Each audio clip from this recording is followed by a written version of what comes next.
Um,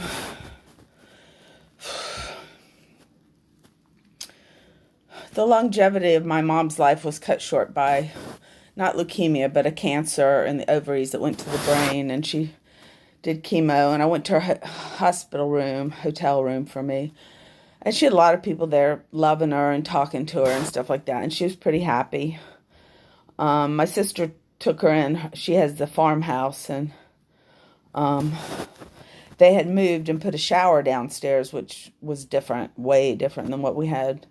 We did have a bathroom with a tub downstairs. They added on. It looked good. That was a good addition.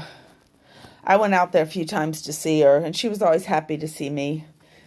And she was worried about me, and I said, Mom, I'm going to make it as an artist. I'm going to make it. Don't worry about me. And I can see what her worry is now, is that the whole family turned their backs on me. Their negativity, their brain illness. My sister's so severely suffering with control issues that she's actually given herself arthritis, the inflammation. And so it's a fight or flight instinct. And I scare her because I do creative stuff. And I've got kind of this sixth sense to me not to get into too much trouble. I was out in California and I had gotten homeless and I was at the museum. It was weird. I was like, oh my God, how did I get here on Long Beach? But I went up and they let me come and talk, or not talk. Well, yeah, I mean, a little bit, but it was basically on community, which taught me a lot. It was a think tank of community and a bunch of artists sitting around building stuff out of paper and things like that. One guy built a factory. I was like, how did he do that? I just built a billboard. I was like, we all need to be aware that this is what this is about, community. But yeah, they don't get it. They're like upper middle class. They're not as wealthy as people think. My granddad was a doctor at the Veterans Hospital. But they've got a little bit of money, and my sister's buying the farm. Her husband's a doctor, but she can't afford it. I heard she can't afford the furniture. Yeah, they're going to sell her the house, but she's got to pay for the furniture. So it's just like this give or take sort of weirdness. My aunt invested, my brother invested, my dad invested, so they could have that, keep a farm, which is good, I think, for the family. It's good to have roots, like Monticello and stuff like that. Ours isn't all that. Ours is more like George Washington's house. But,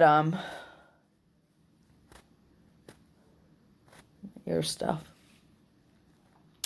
When my mom was bedridden, I went out. This is probably the last time I saw her. And she couldn't really communicate that well. Her eyes were closed. And I knew that the time, she went downhill so fast. It was like the time before, she loved dessert. She loved anything sweet. She couldn't communicate, but she reached her arm out and grabbed a cookie and just liked sweet things. So I took some ice cream over and I put it on her tongue. And she did. So whatever's going on with her, she's bedridden, she can't open her eyes, but she did react to sweet, different tastes. And my sister got mad at me. She says, she can't swallow. And so she stopped me from trying to entertain my mom in the last few hours of her life. And there's this portrait I did. It's a neo-dada, but it also has some realism. And I put it in her room. I went to the barn and I got it out. And I put it in her room so she could see that I cared. And what my point was when I had an outer body experience after a suicide attempt, I came out of my body and I looked down at my body and I got scared. I said, no, you can't die. You have kids, you have to take children, you have to take care of. And I went back in my body. So I thought, and then also had that painting jump off the wall. So I feel like the metaphysical energy collectively goes on. I don't know any further than that, but I did want that painting up so she could see that I loved her and that our family would be there with her, even though we couldn't be. Like Jennifer was there every day, taking care of her, giving her baths and stuff like that. Her little dog Paisley, I found a breeder and she really liked the dog, so she went and got a puppy and she named it Paisley. Smaller than Belle. But when I went back out, somebody had taken that painting down, so it was just leaning up against the one of the big pieces of furniture, and it made me mad. I might have said a cuss word or something. I was like, God damn it, I don't know. They just don't want to display my art. They don't want me there. My dad, I've given him drawings, realism, because he's definitely not an abstract guy. But he won't even display or hang them. And I did this drawing of I think it was a Lepidopterus kind of thing, and it was very detailed.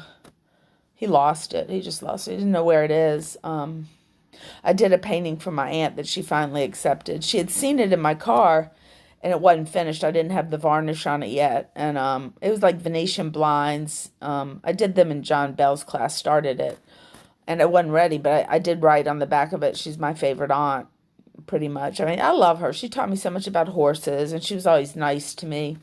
My sister's very jealous, envious maybe, because when I was a little kid, I used to go to grandmommy and granddaddy's all the time, because my mom was having some issues with agoraphobia and panic, and 3 kids was a lot for her.